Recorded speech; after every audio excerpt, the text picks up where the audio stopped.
Mulai.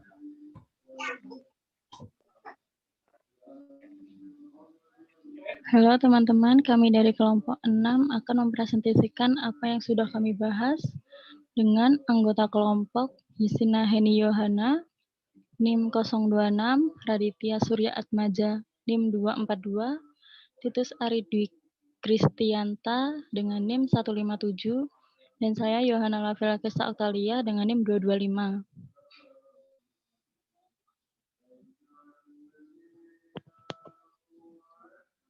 Berikut faktor-faktor yang mempengaruhi proses belajar dan pembelajaran. Yang pertama ada field dependent independent, bisa juga disebut FDI. Kedua ada deep and surface. Yang ketiga ada impulsive and reflective learning style.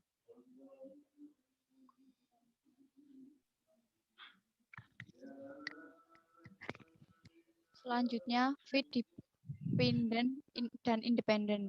Feed dependent independent FDI umumnya dianggap mewakili perbedaan persepsi visual pembelajar atau pemahaman informasi karena efek medan menyeluruh atau konteks instruksional terkait dengan kompleksitas tugas pemecahan masalah dan materi pembelajaran.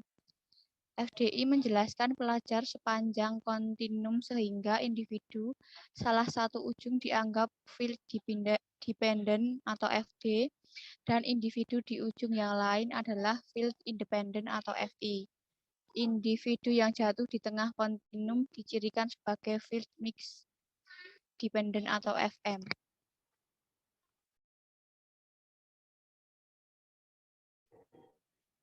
Ciri-ciri individu field independent dalam belajar. Yang pertama yaitu memfokuskan diri pada materi kurikulum secara rinci. Yang kedua, memfokuskan diri pada fakta dan prinsip. Yang ketiga, jarang melakukan interaksi dengan guru. Yang keempat, interaksi formal dengan guru yang hanya dilakukan untuk mengerjakan tugas dan cenderung memilih penghargaan secara individu. Yang kelima, lebih suka bekerja sendiri. Yang keenam, lebih suka berkompetisi.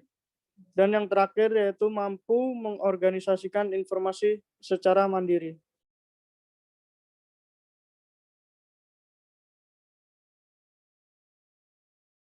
Ciri-ciri individu field independent dalam belajar. 1. Menerima konsep dan materi secara umum.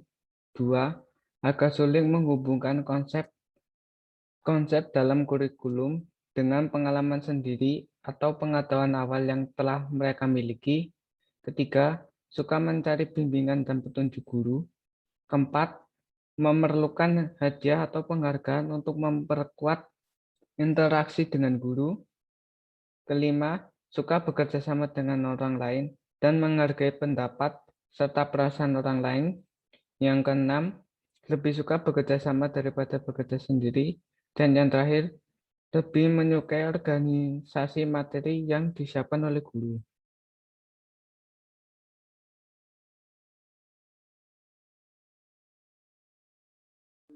Berikut contohnya, yaitu pemberian tes gaya kognitif kepada siswa kelas 8H sebanyak 32 siswa menggunakan instrumen grup E, Weighted Figures Test atau GAFT dengan rentang skor 0 sampai 18 yang dikembangkan oleh Witkin et al. Terdiri dari 25 item berupa gambar yang terbagi menjadi 3 bagian dengan kriteria yang dikemukakan oleh Norman et al. Yaitu bila siswa dapat menjawab benar 0 sampai 9 digolongkan FD atau field dependent dan 10 sampai 18 digolongkan FI atau field independent.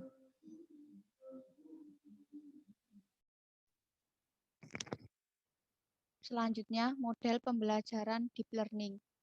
Model pembelajaran deep learning adalah model pembelajaran yang menuntut mahasiswa untuk berpikir kritis dan mendalam sebagaimana dikemukakan oleh Houghton 2004 yang merupakan kompilasi pendapat dari Biggs 1999 N. Wechsler 1988, Ramsden 1992.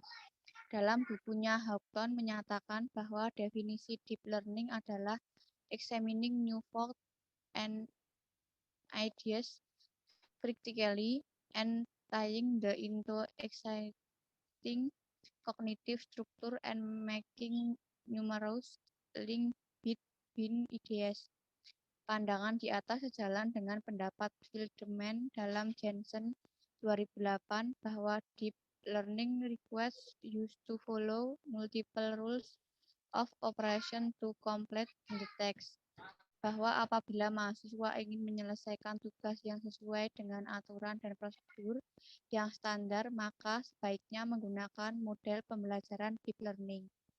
Jensen mengemukakan bahwa deep learning penting untuk menghubungkan microlearning yang satu ke microlearning lainnya untuk membuat paket yang rumit dan lengkap.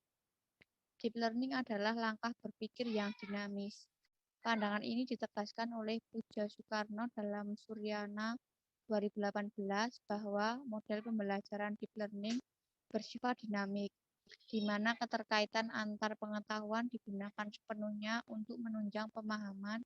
Berdasarkan pendapat tersebut, deep learning adalah model pembelajaran yang berorientasi pada maksimalisasi berpikir mahasiswa, di mana mahasiswa akan mengeksplorasi kemampuan berpikirnya secara maksimal sesuai langkah dan tahapan pembelajaran dalam model deep learning.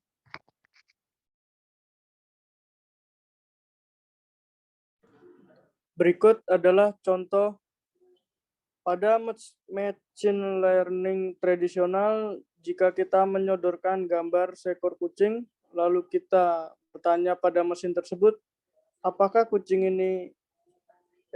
ini kucing atau bukan? Proses berpikir mesin tersebut didasari oleh algoritma yang kita buat.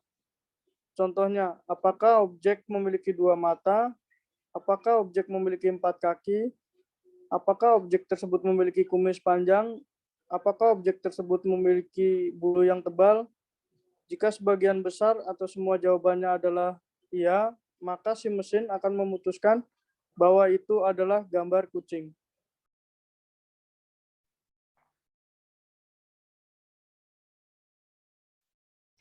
Yang selanjutnya, model pembelajaran surface learning. Model pembelajaran surface learning adalah model pembelajaran yang bertumbuh pada motivasi belajar yang berasal dari luar diri atau motivasi intrinsik. Model pembelajaran ini menjadikan mahasiswa cenderung belajar karena ingin lulus saja, bukan ingin memahami materi atau menguasai informasi, pengetahuan, keterampilan, atau sikap yang ada dalam mata kuliah. Mahasiswa yang memiliki keinginan untuk lulus tapi tidak mau bekerja keras adalah kelompok mahasiswa yang bergabung dalam model pembelajaran ini.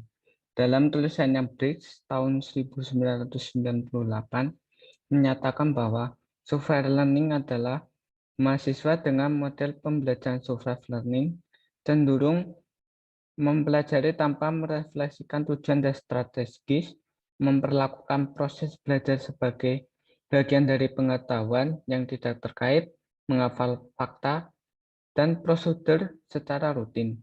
Selain itu, dalam belajar, mahasiswa sering menemukan kesulitan dalam memahami ide-ide baru yang disajikan dan merasa tekanan yang ada pada dasarnya tidak diperlukan serta selalu khawatir tentang pekerjaan. Surface learning membuat mahasiswa belajar dengan santai, lebih berorientasi untuk menghafal pengetahuan, dan kurang tertarik untuk memiliki pengetahuan yang mendalam terhadap materi kuliah.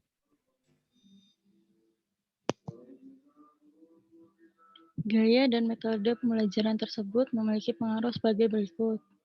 Yang pertama, hasil belajar filsafat pendidikan mahasiswa yang menggunakan model pembelajaran deep learning lebih tinggi dibanding kelompok mahasiswa yang menggunakan model pembelajaran surface learning. Dengan demikian, model pembelajaran deep learning efektif untuk meningkatkan hasil belajar filsafat pendidikan. Yang kedua, untuk kelompok mahasiswa yang memiliki gaya berpikir divergen, Hasil belajar filsafat pendidikan adalah kelompok mahasiswa yang menggunakan model pembelajaran deep learning lebih tinggi dibandingkan kelompok mahasiswa yang menggunakan model pembelajaran surface learning. Dengan demikian, untuk meningkatkan hasil belajar pada mata kuliah filsafat pendidikan, bagi mahasiswa yang memiliki gaya berpikir divergen, lebih tepat menggunakan model pembelajaran deep learning. Yang ketiga, terdapat pengaruh interaksi antara model pembelajaran dan gaya berpikir terhadap hasil belajar filsafat pendidikan. Dengan demikian, hasil belajar filsafat pendidikan pada mahasiswa yang menggunakan model pembelajaran deep learning dan mempunyai gaya berpikir divergen berbeda dengan hasil belajar mahasiswa yang menggunakan model pembelajaran surface learning dan memiliki gaya berpikir konvergen. Oleh karena itu, dalam melakukan penilaian hasil belajar, mahasiswa dapat mempertimbangkan karakteristik perbedaan individu dengan mahasiswa yang mempunyai gaya berpikir konvergen. 4. Untuk kelompok mahasiswa yang memiliki gaya berpikir konvergen dan menggunakan model pembelajaran deep learning, hasil belajar filsafat pendidikan lebih rendah dibandingkan mahasiswa yang memiliki gaya berpikir konvergen dan menggunakan model pembelajaran surface learning. Dengan demikian, model pembelajaran surface learning lebih tepat jika diterapkan pada siswa yang memiliki gaya berpikir konvergen.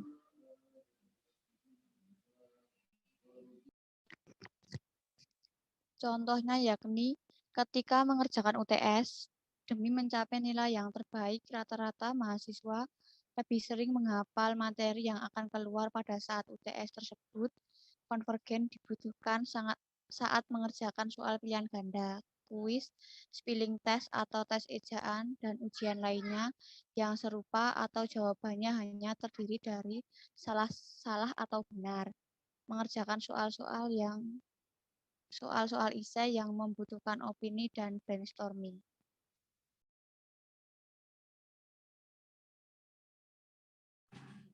Yang selanjutnya yaitu pengertian gaya kognitif, refleksif, dan impulsif. Gaya kognitif, refleksif, dan impulsif merupakan gaya kognitif yang menunjukkan tempo atau kecepatan dalam berpikir. Maka ide berpikir kreatif yang dihasilkan oleh anak tergantung dari gaya kognitif yang dimilikinya. Prudence dan Bean, Reynolds dan Bean pada tahun 2007 mengatakan anak reflektif biasanya lama dalam merespon. Namun mempertimbangkan semua pilihan yang tersedia, mempunyai konsentrasi yang tinggi saat belajar, sedangkan anak impulsif kurang konsentrasi dalam kelas. Kagan dan Kogan Rahman pada tahun 2008 mengemukakan bahwa orang yang memiliki gaya kognitif reflektif sangat berhati-hati dalam merespon sesuatu.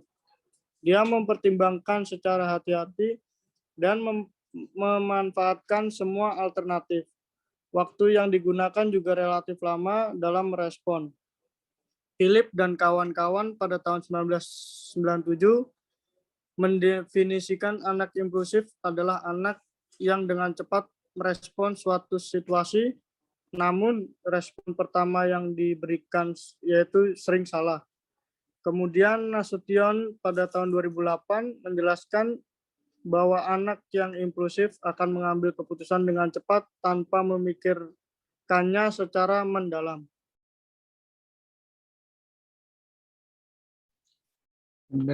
Penelitian difokuskan pada mahasiswa reflektif dan impulsif dengan alasan 1. Proporsi kelompok siswa reflektif dan impulsif 73% lebih besar dibandingkan kelompok mahasiswa cepat dan cermat, serta siswa lambat dan tidak cermat 27% atau wali dalam tahun 2010. Yang kedua, berdasarkan observasi, pada proses pembelajaran ditemukan siswa yang cepat merespon pertanyaan yang diajukan guru dan kurang berpikir secara mendalam sehingga jawaban cenderung salah. Namun di sisi lain, Ada juga mahasiswa yang lambat dalam merespon pertanyaan yang diajukan guru, dan jawaban yang diberikan cenderung benar. Pada hasil penelitian Firmansyah pada tahun 2011 disimpulkan bahwa siswa reflektif mampu menulis rumus fungsi dan menggambar bangun datar yang dapat dikatakan baru, sedangkan siswa impulsif tidak. Dan pada indikator kefasisan dan fleksibilitas, siswa impulsif dan siswa reflektif memenuhinya, menyarankan bahwa kemampuan berpikir kritis dan kreatif siswa SMP melalui pembelajaran berbasis masalah dengan strategi konflik kognitif.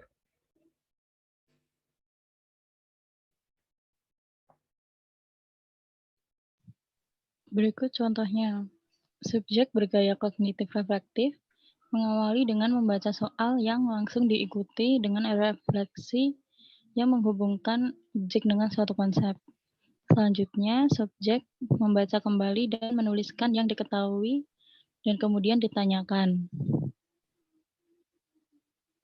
Sekian presentasi dari kelompok kami. Bila ada yang ditanyakan dan ada salah kata, terima kasih. Oke.